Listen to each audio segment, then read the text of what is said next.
In addition to the ideal gas law, which I talked about in another video, PV equals nRT, another helpful thing to know is the energy in an ideal gas.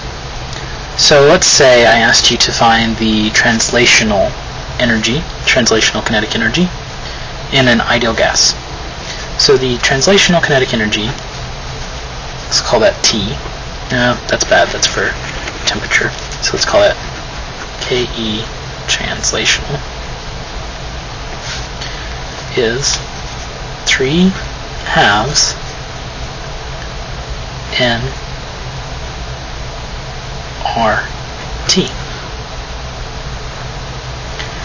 Now these are exactly the same as before. We are looking for the ideal gas constant, the number of moles, and the temperature.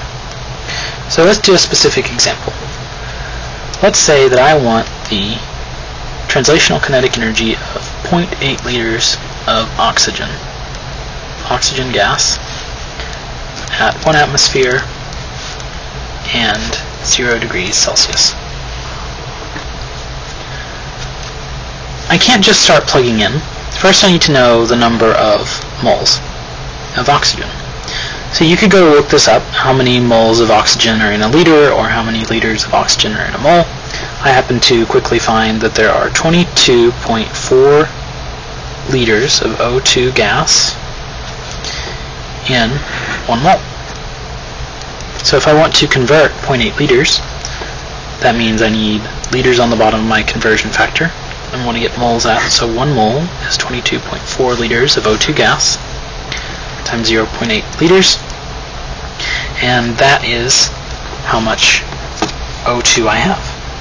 So if I grab a handy dandy calculator, I can do 0.8 divided by 22.4, and I get 0.0357 moles of O2 gas.